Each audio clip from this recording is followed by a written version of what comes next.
அனைவருக்கும் வணக்கம்.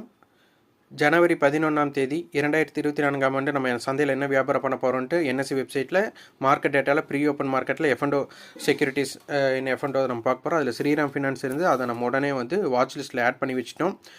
இன்று ஒரு மிகப்பெரிய தவறு, அதை நம்மளுக்கு பிரச்சனை இல்லாமல் முடிந்து விட்டது. இருந்தாலும் அந்த செயல் நம்மளுக்கு ஒரு தவறாக அமைஞ்சது. என்னன்னு சொல்ல வரேன், ஸ்ரீராம் ஃபினான்ஸ் நம்ம ஆட் பண்ணிட்டோம்.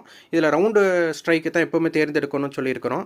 ஆனால் நான் 2220 காலை நான் தேர்ந்தெடுத்ததுனால எனக்கு ஒரு தவறு ஏற்பட்டது. அந்த தவறு பெரிய தவறாக போயிடுச்சு. ஏன்னா இருக்கிறதே நான் லிக்விடிட்டி பிரச்சனைனால எனக்கு ஃபஸ்ட்டு ரிஜெக்ட் ஆச்சு. அப்புறம் திருப்பி 88 ரூபாய்க்கு நம்ம வாங்கினது, அப்புறம் உடனே அது இறங்கு முகமாக மாறிச்சு. அதை நம்ம ஆவரேஜ் பண்ணி நம்ம ஒரு வர்த்தகமாட்ட பண்ணணும். ஆனால் இருந்தாலும் இது செஞ்சுருக்கக்கூடாது. நம்ம இறுதியில் லாபம் இல்லை நஷ்டம் இல்லாமல் முடிச்சிட்டோம். இருந்தாலும் நான் இது ஒரு பெரிய தவறு. இது நான் ஏன்னா 10,000 மட்டும் நான் நட்டத்தை பார்த்தேன். நன்றி, வணக்கம்.